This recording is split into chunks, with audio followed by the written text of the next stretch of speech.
in this country's rather challenging times. I am not using the word troubled times. I always look upon challenges, and I think life is full of them. And I'm going to break up my presentation into two pieces. There's a macro level part of the presentation, and then we'll get down into the specifics. My presentation is slightly different from the convention, and I'm going to show you a short film which is specially made.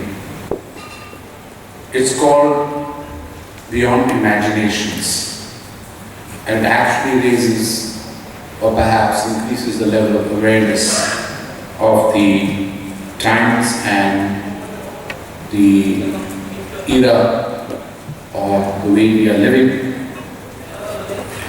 It actually starts in the banks of the river Indus, when Alexander meets a naked wise man, a fakir.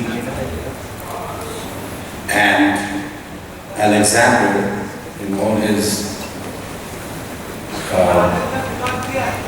splendor, with his army, his regalia, whatever, asks a very simple question to the naked wise man, and he says, "What are you doing sitting there on a rock, looking up at the sky?" And the gymnosophist says, "I'm experiencing nothingness. I'm just looking up at the sky and just experiencing, enjoying myself, experiencing nothingness." And Alexander says, "What a waste of a life. How can you spend your whole life sitting in one spot, looking up at the sky, doing nothing? A waste of a life." So the gymnosophist said, "What are you doing, my friend?" He says, "I'm conquering the world." The gymnosophist laughs and says, "What a waste of a life. Why do you want to conquer the world?" I think this conversation is extremely important for us today to really understand where we are coming from. Because over the last 2,500 years, a lot of things have happened. And I'd like to spend a few minutes today in sharing with you perhaps a thought as to where we were, where we are reaching today, and then we'd like to come down to specifics and connect up as to why we are sitting here in this lovely environment in Goa.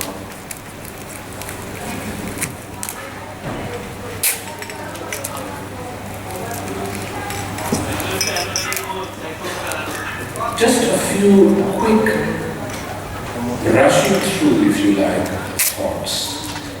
I don't expect anyone in this audience to really strain their brains, so to speak. Just quick thoughts, and perhaps we can have a Q&A, maybe afterwards, or maybe tomorrow, or whatever. So global capital, as we know it, is always looking for higher returns. And it only runs when there's profit. Capital needs three things: security, profit, and some kind of assurance of consistency, comfort, complacency. And emerging economies, they require money, they require capital. Now the problem here is, to develop your economies, you need capital, because this capital doesn't easily come to developing economies. So there's a little bit of a stop-start approach. Then the whole story about just take profit for a minute, and you begin to realize that profit versus sustainable development, whatever you mean by sustainable development, is itself a big question. And I would like you to just keep this in the back of your mind when you watch the film. And then the question is development, whatever that means. Development towards what? I mean, I go back to something which Mahatma Gandhi said, that if we were to become as developed as the West, and to have the same per capita income and to have the same consumption levels, and he was talking in the 40s, where a country like Great Britain requires the whole of Asia as a colony and huge parts of Africa, huge parts of America and Canada, and the dominions of Australia, to have a country the size of Britain develop, then where is the space of this planet for a country like India? And by India I mean South Asia. I'm talking about the 40s, to actually develop in the same way. So perhaps there is a need for us to look at our developmental model. Perhaps not. Perhaps maybe you want to tweak it. But the bottom line is, culturally, we in South Asia are much more compassionate, much more concerned by culture, by design, by our DNA, than perhaps the narrative which is developed in the West. So perhaps the bottom corner you see the word inclusive, profit. That in itself is a contradiction. How can inclusive profit? Profit itself is exclusive in this aspect. The markets don't really provide a level playing field, and I remember reading a book called, it was about civilized markets, you know, how markets are so civilized. And it fascinated me to see that the so-called markets have actually developed on the shoulders and at the cost of all these colonies and all these resources across the world, which had then brought in money to bring in so-called development. And particularly I was intrigued to find in pages of history between the lines that the sovereign kings and queens in Europe used to actually commission ships with criminals to go out and loot parts of the world, and whatever loot was brought back was shared with them. And then we talked about civilized market and being a part of the civilized world. I think that's another thought. Will weaker sections of society get left behind in this kind of a model, in this kind of a race? And we're going to ignore this problem. I can build myself a $5 billion house in whichever city I want, in India or anywhere in South Asia. But I have to at some point come down from that house. I have to at some point get into a car. And I have to at some point travel in that car, and I have to look at the people on the pavement, and I find a lot of them have not had proper food to eat, don't have a decent job, don't have proper clothes. So of what use is my $5 billion house? It's a question some of us would like to ask. And look at pharmacy sites in India. These are all slight pointers towards the way we have perhaps looked at or not looked at the developmental model. The issue is sustainability itself. What is sustainable? Is a 2 meal a day sustainable? It may have been some time back, I don't think so. Being from the power sector, we watch how in the olden days you used to have one electric fan and one light. It was called the AEH connection, an all-electric home connection, and that was very happy. You go to the same house, and this was shared by me, by my friend in South India, in Karnataka, I remember. He said, this Harry, the same house has 72 different devices today. This was the conversation in the early 90s. We've got videos, we've got television, we've got geysers, we've got heaters, we've got boilers, we've got grinding mixers, we've got washing machines, we've got, in the south we have the dosa, the grinding masala dosa machines. I've got so many electrical things there.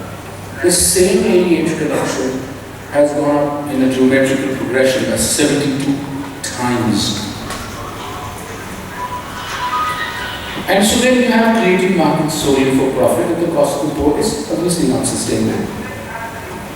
So then you have this concept of corruption. Now, I must confess to this audience, I'm still trying to figure out what is corruption and what is not. And I don't want to spend too much time on it and preempt some of the discussions, but bakshish used to be a tip to the guy who did a good job and gave you your drink very quickly, or the guy the coolie who carried your luggage. Today I go to Heathrow airport, I'm supposed to pay the porter £9, I give him a £10 note. Is that corruption? So I'm not very clear on corruption as such, and we're going to look at that issue because I think we can no longer ignore this fact, and we must come to some kind of settlement mentally on what we are willing to live with and what we are not. And believe me, the cultural discourse is changing and varying from place to place and region to region. Simmering social tensions that get out of violence. Unfortunately, Copra jars are up again today. As I left the room, I was watching television. And they are very complicated, complex issues. And then we say this collapse of governance. It's a very strong phrase. Whatever that means. So you look at our systems of governance. They all find their roots in the 1800s, early 1900s. Are they relevant in today's information age? Is the district collector who was supposed to collect taxes on a horse, and a lot of my IAS friends know about this, now relevant in the age where you have Twitter, and you have television, and you have all kinds of social media. Look at the impact of social media. What kind of governance are we looking at? I mean, should we not look at something different? So is it a flawed developmental model? This is my favorite cartoon.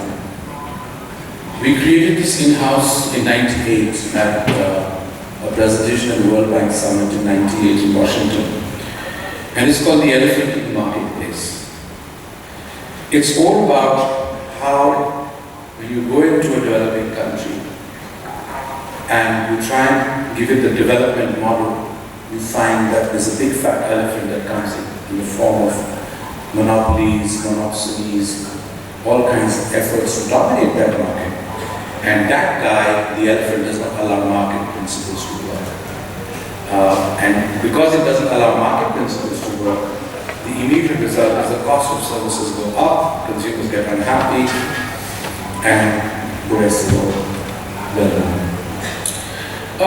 Well-known facts: India, current population 1.21 billion, literacy rate 74, unemployment rate 9.4, internet user base 46%. Total spend in India, health numbers, we have a whole slide here. How do we unshackle the potential? Possible solutions. Social benefits from development of the power sector. I'm going to more or less stop here and let you watch the movie. And I hope my friends have got the movie ready. And I think I'll just conclude after that. Can we have a movie, please? Thank you. आवाज़ आ गया कितना दे दो इनका आवाज़ आ गया live से नहीं आ रहा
मकानी हूँ या आज़ादे मकान, जहाँ में हूँ या खुद सा जहाँ, Am I confined in the four walls of my mind?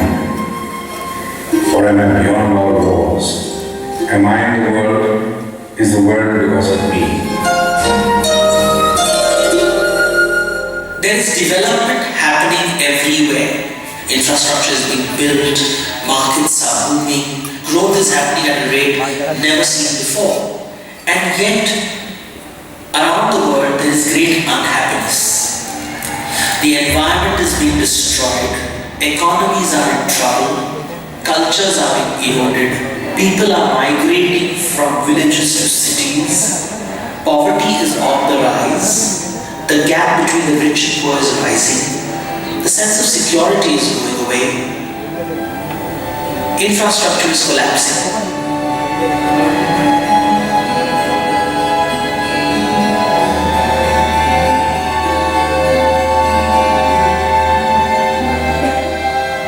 What is happening out there?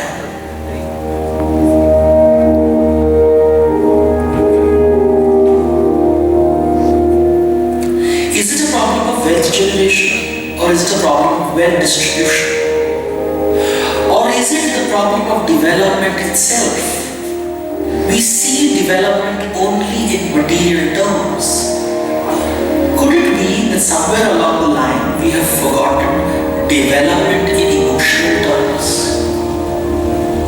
Perhaps that is why our societies are becoming more exclusive than inclusive.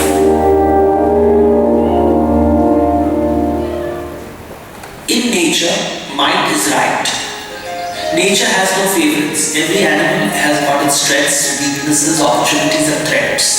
Nature is the ultimate meritocracy. Humans seek to improve on nature because we refuse to be animals.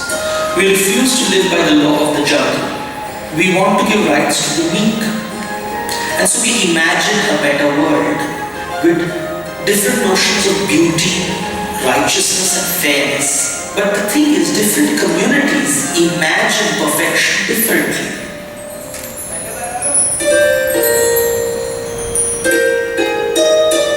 And therefore there are different cultures around the world.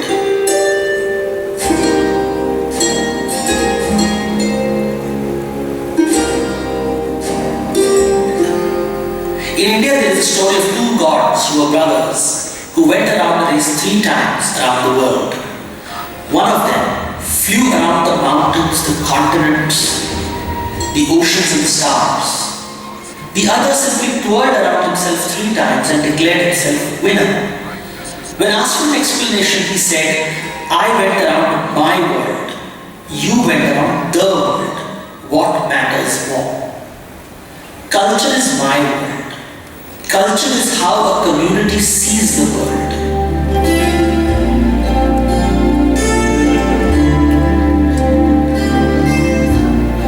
Let us look at the different ways in which people eat food. How Indians eat food as compared to how a classical Western meal is served. In a Western meal, you eat exactly what the chef has prepared for you. We have 2 sets of glasses here, the smaller one for white wine, the larger one for red wine. The cutlery we have reflects the number of courses. We can have soup, a starter course, and then the main course. In a classical Indian meal, you mix and match the food, so what you taste is very different from what was cooked in the kitchen. An Indian thali, unlike how you eat in the West, everything is served on the thali together, from the desserts to the rice to the vegetable.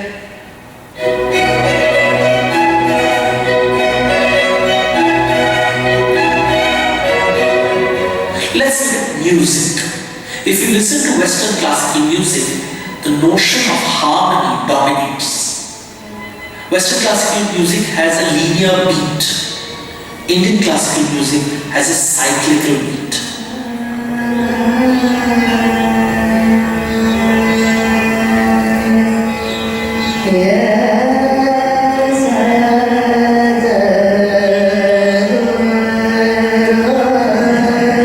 The whole concept of rhythm is cyclic. In comparison to a Western concept of rhythm, which is linear, when we say linear, it's either 1, 2, 1, 2, 1, 2. So you can't call this a cycle. Or it's 1, 2, 3, 1, 2,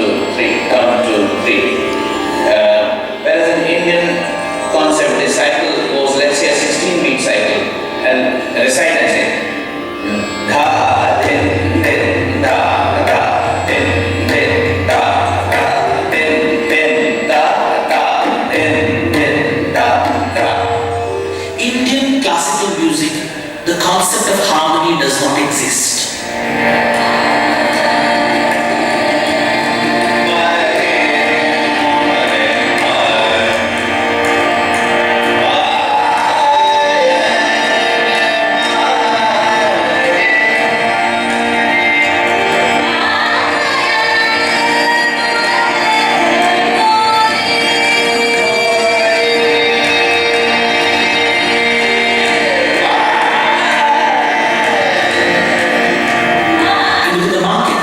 Supermarket or hypermarket, everything is about efficiency.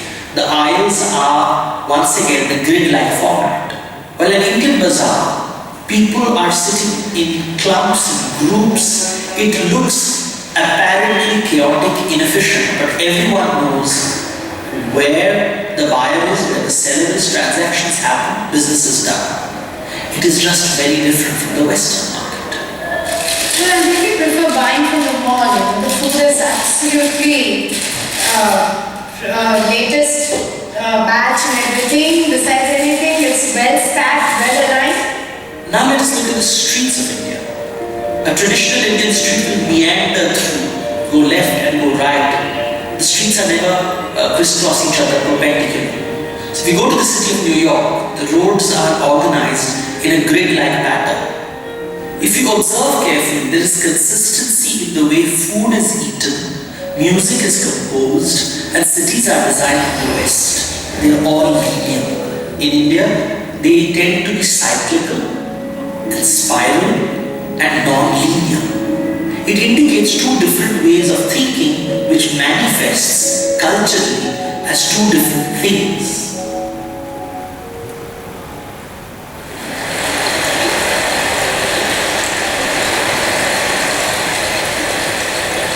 Almost 2,500 years ago, they say Alexander reached the banks of the river Indus, and there he met the naked wise man whom he called a gymnosophist. And he asked the gymnosophist, "What are you doing?" Because the gymnosophist was just sitting on a rock and staring at the sky and the stars. And the gymnosophist said, "I'm experiencing nothingness."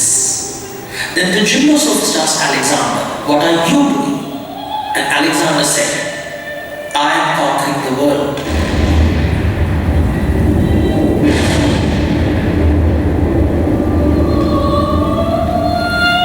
Observe the difference.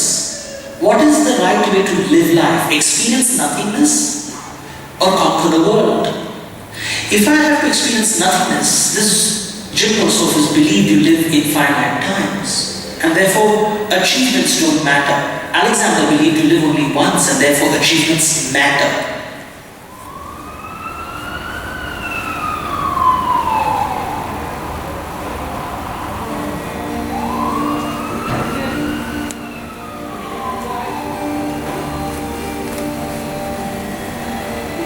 Where does our developmental model come from? When we talk of development, when we talk of cityscapes, when we talk of growth, the developmental model does not come from India. It comes from the West. It comes from the Alexander's point of view, which is linear, which is achievement driven, which is about this being the one and only life, and hence the sense of urgency. The point of life is to achieve. The point of life is not to understand. Development was seen in India for thousands of years very differently from the way development is currently seen in the West and is now becoming the global way of development. Traditionally in India, since you live in finite lives, development is about developing your thoughts, developing your mind, developing your beliefs. But in the linear construct of the West, development is about things, about acquisition, about conquest, about reaching a particular goal. And that is what we see in society today. An increased Western orientation. Why is this? because the Western mindset spread to every corner of the world through imperial and industrial forces.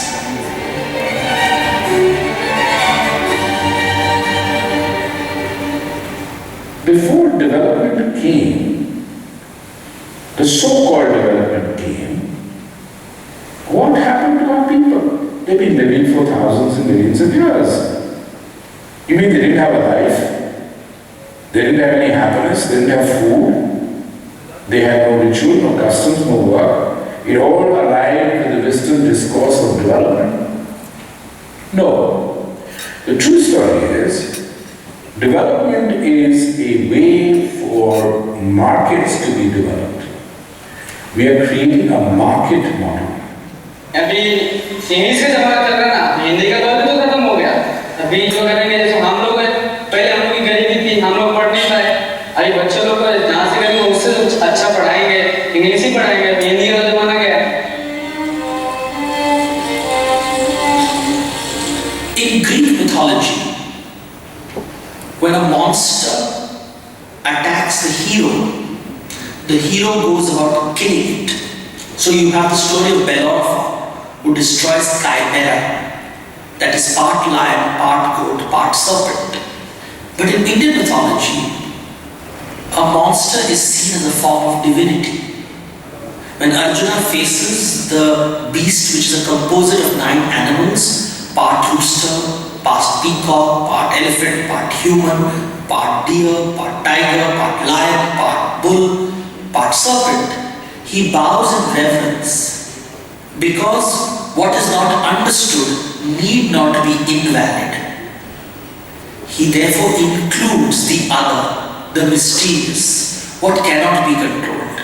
So the approach to uncertainty, the approach to mystery is very different. One seeks to organize and solve it, the other seeks to understand it and allow it. What do you think is better for the global discourse? The modern discourse of globalization is actually a Trojan horse. Within it is the linear, finite discourse of Western origin. It is the discourse of Alexander, which celebrates achievement. It is the discourse of the Bible, which celebrates compliance. It ignores the possibility that one can spend one's life not achieving, not complying, but introspecting, understanding and growing emotionally rather than materially. Something interesting happened 500 years ago. We rejected matters of faith and preferred things with empirical evidence. In other words, we became rational and scientific. And in this worldview, the world was divided into haves and have-nots. And economic theories came about, wealth generation and wealth distribution. And we wanted to make the world a better place through wealth. The foundations of capitalism were built on two fundamental principles: individual entrepreneurship and profit is the ultimate being. The whole of the narrative now in the world is you are not successful as a writer or as a painter because of a good book or a good painting. You're successful if you're able to sell it at a high number. So to generate wealth, we set up industries. Industries destroyed the environment. Wealth was generated, but it was unequally distributed, which led to social injustice and unfairness, which led to economic turmoil. Capitalism has an inherent contradiction. It is profit-driven. Profit is exclusive. I cannot make profit unless I exclude people, unless I make profit at the cost of somebody, or at least by not including others. गांव में खेती था, तो company बन रही थी वहाँ, तो कंपनी ने मेरा खेती ले लिया, घर का खर्चा चलाना, बहन का शादी का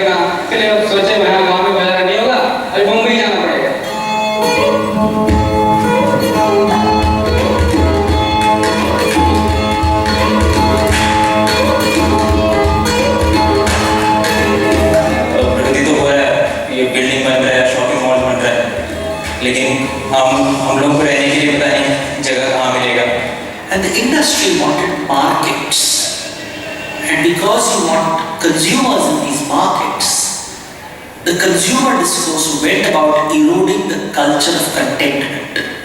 And having targets as concepts, you begin to realize that until you achieve the target, you are unhappy. So at any point in time, if you have this mindset between questioning and target setting and logic, you tend to be what we are calling dissatisfied and unhappy most of your life. सरकार ने लोग गाय भैंसों के लिए भी तबेले अच्छे से बढ़िया बनाए हुए हैं, लेकिन हमारी रहने की सुविधा इतनी बदतर हो गई है कि हमें तो ना बाथरूम का ठिकाना है ना किसी चीज की सुविधा है. So what has the rational discourse achieved? Destruction of the environment, destruction of economies, destruction of cultures.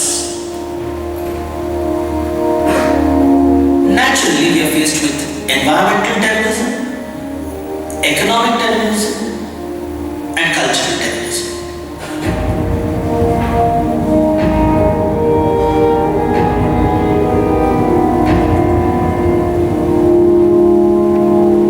There is a story in Indian mythology of two warring sides in a great battle going to God and asking Him to support each one. Not wanting to take one side over the other, God divides Himself into two parts: who He is and what He has. These are the two parts of every human being: who we are and what we have.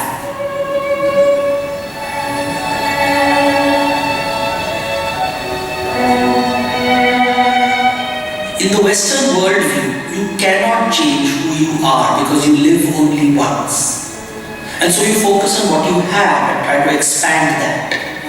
The Alexander way is about moving from being a have-not to a have. The gymnosophist way is about moving from an am-not to an am. Once we have everything that we need, the point becomes about discovering who we are, or at least then, and figuring out that it is possible to be more inclusive, which means an emotional development, which allows us to look at the world with more generosity and compassion, faith and patience.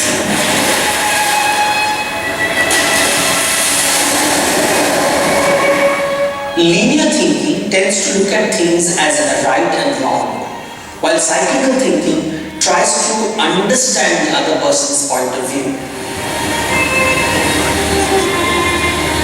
Now imagine a scene where Alexander and gymnosophist meet a terrorist. From Alexander's point of view, the terrorist is wrong and has to be destroyed. But from gymnosophist's point of view, there is really no difference between Alexander and the terrorist, because each one is clinging to their point of view and refusing to understand the other's point of view. From the point of view of Alexander, the gymnosophist is a coward because he's constantly trying to accommodate and make room with the terrorist. And this is where conflict happens.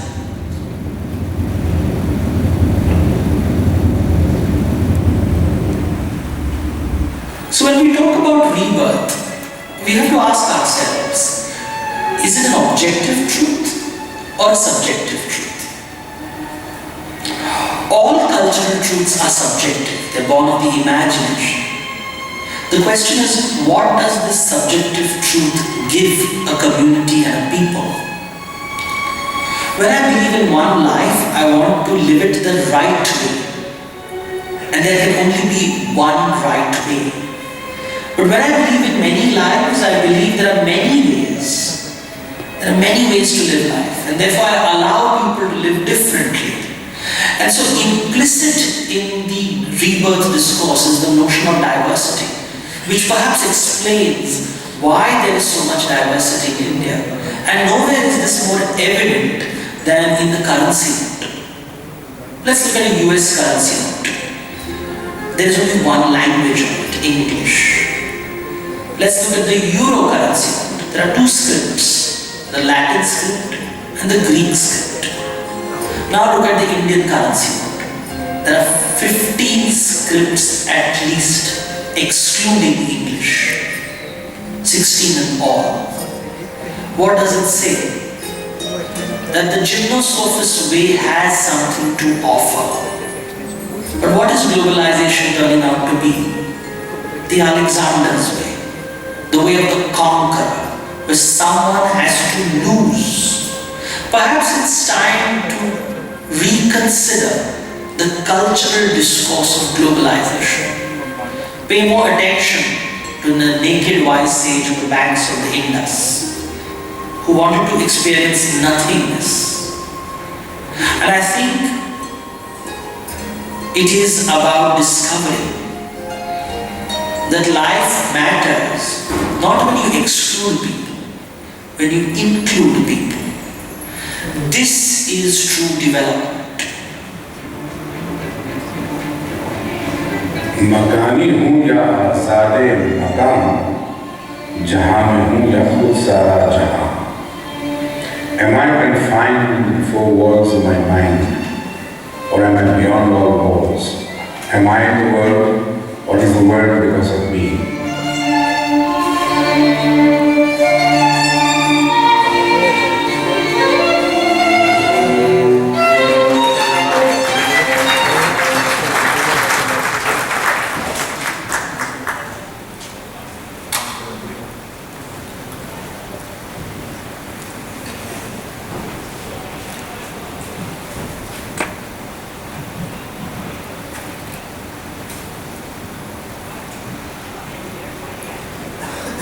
Getting from beyond the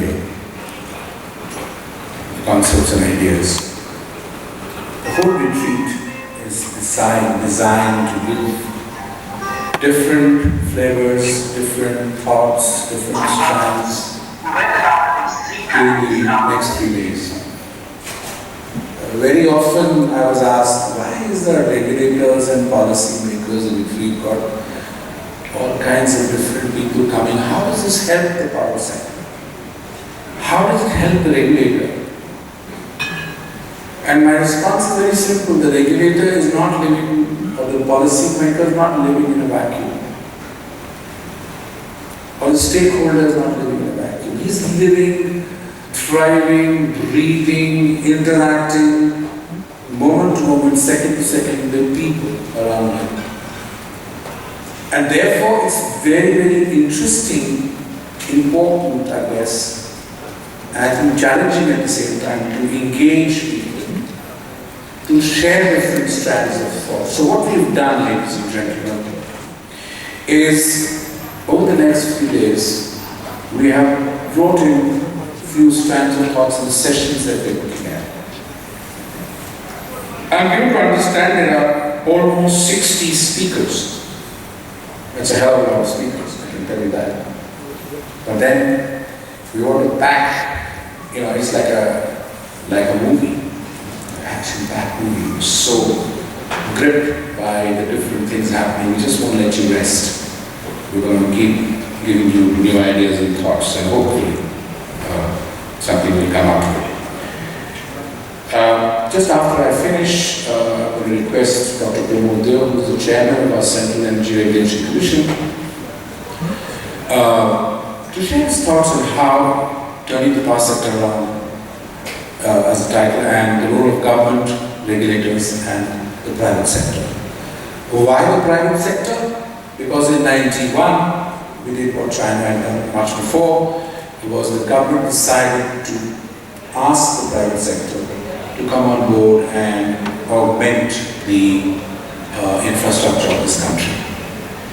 How successful that has been, how we are reacting to that today is a subject of debate. But let me share with you that 2 years ago we did a whole 3 days on public good versus private profit. Some of you were there, and I'm sure you found it very interesting, and I'm sure those points are still very relevant today. Social benefits from the development of the power sector. When I first got into the sector in 1986, I never imagined that it's a very dry, sukha and boring subject, usually very, very big. How boring. I began to realize over a period of time it touches our lives, just almost like my breath. It's so important. I had this fancy idea that one day I'll go to the Himalayas and look at mountains and just retire. Then I realized that I'm a news junkie. I want to watch TV. I want to hear Sapan and Dinesh Ji and so many other eminent people on TV every day. And I want newspapers, and I want to go and have a cup of coffee, and I want to go and see my friends. I can't sit alone in the Himalayas. And God forbid something happens to me, by the time the ambulance reaches there to be 100 years. So no Himalayas for me. So I am interacting, and I realize that for me, electricity is a fix. Themes of the retreat on day 2, challenges of an inward-looking world. Can we actually integrate the two Indias? Bharat Inc. India Inc. with Bharat. Is activism in India a boom or a curse? On the one hand, there are people fighting for the rights of the land, people whose lands have been taken away. On the other hand, there's a huge issue about how to develop industry, how to generate jobs, and so on and so forth. Is democracy a convenient crutch for aggression?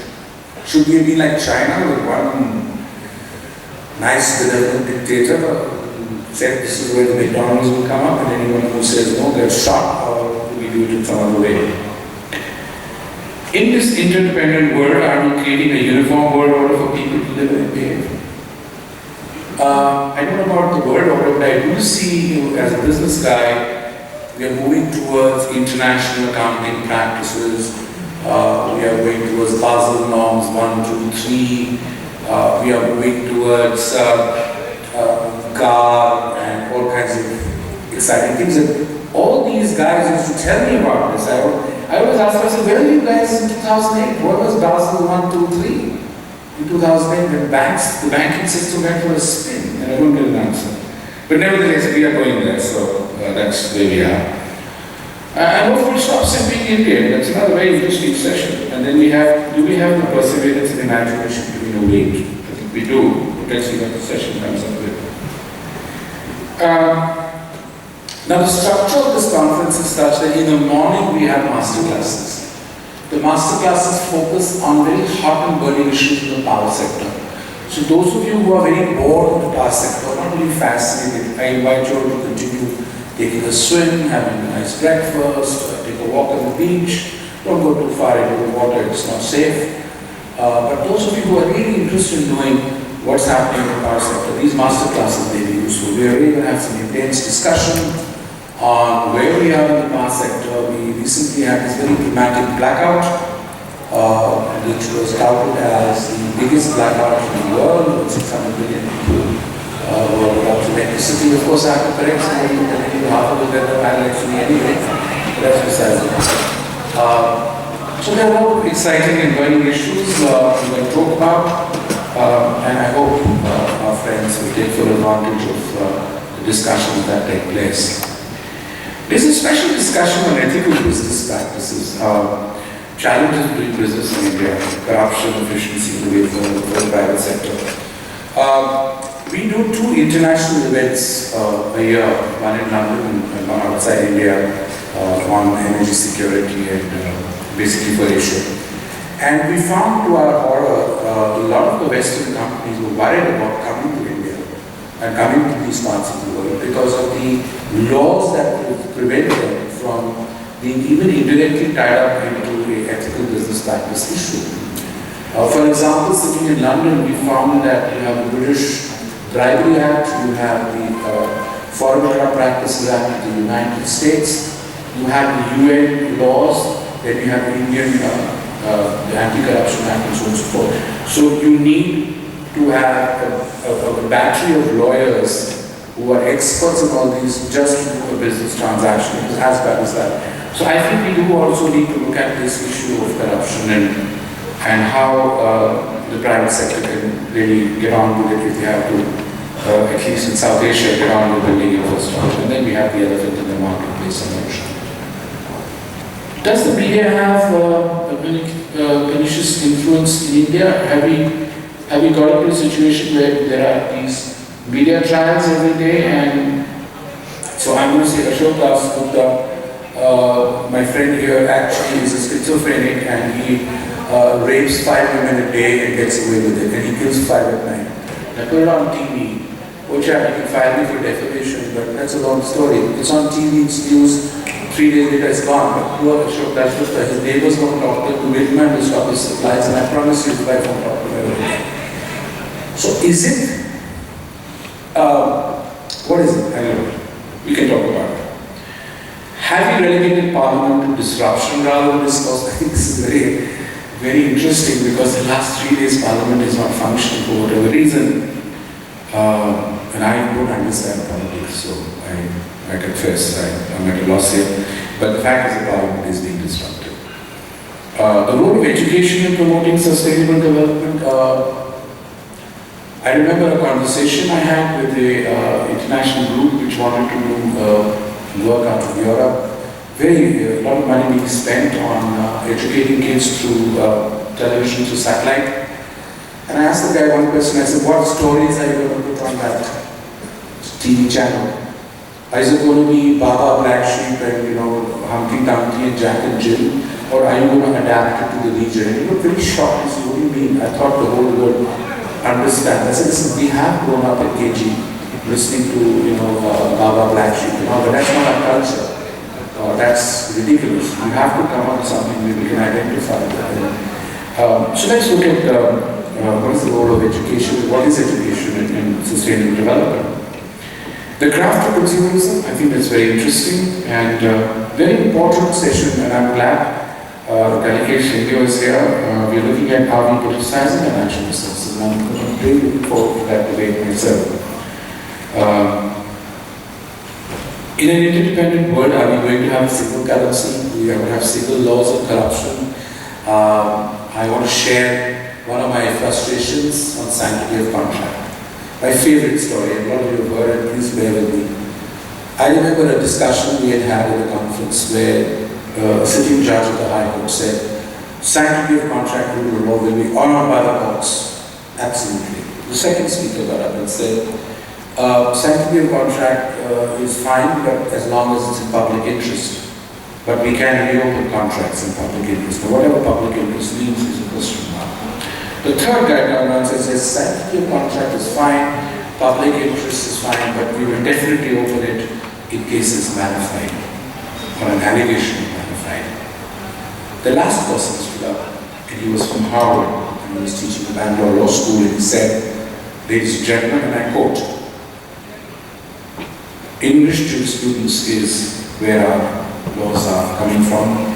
At the heart of the issue is I am as much entitled to enforce my contract as I have the right to renege on it, as long as I make a profit. As long as I make a profit. Now this stunned me, even though I was one of the organizers, because I had been brought up in this culture of Raghupur, Reed, Sada, Chaliya, Pran Jai, Vachan Na Jai, how our ancestors have given up their lives, given up their wherewithal just because they gave their word. And how important the word was. And here was a situation where the written contracts can be reneged as long as they profit. So there's a huge disconnect that I began to see between our, with due respects, the way our legal system looks at dispensing law and perhaps the culture. So anyway, are we going to have a single currency? Art and aesthetics as an integral part of life, and especially we have some amazing, amazing people here who are going to share their world things, and they're going to talk about it as to how it's so connected to life itself. Challenges in the hydro sector. My gosh, where do we start? Water, ladies and gentlemen, is the real issue in times to come, even more than electricity. And whether it's drinking water, irrigation, the whole works. Groundwater, we can go on talking about it. And so therefore, when we build dams or when we have run-of-the-river projects, what are the challenges? Where do we go from here? Why is it that we are lagging behind? Should we be looking at new ways of doing things?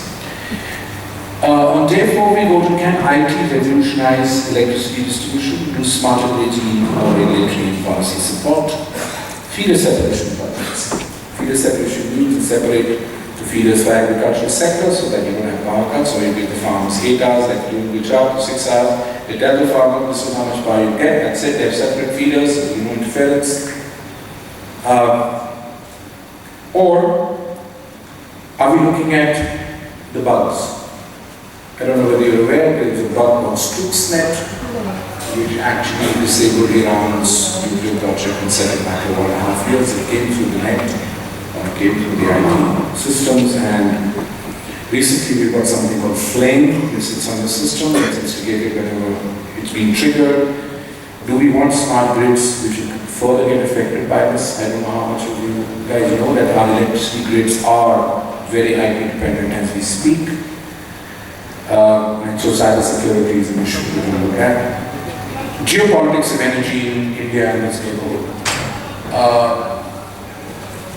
There's gas in Iran, there's hydropower in Tajikistan, there's hydropower in Nepal. We already get 2,500 megawatts from Bhutan. Pakistan needs power, we need power. Bangladesh needs power.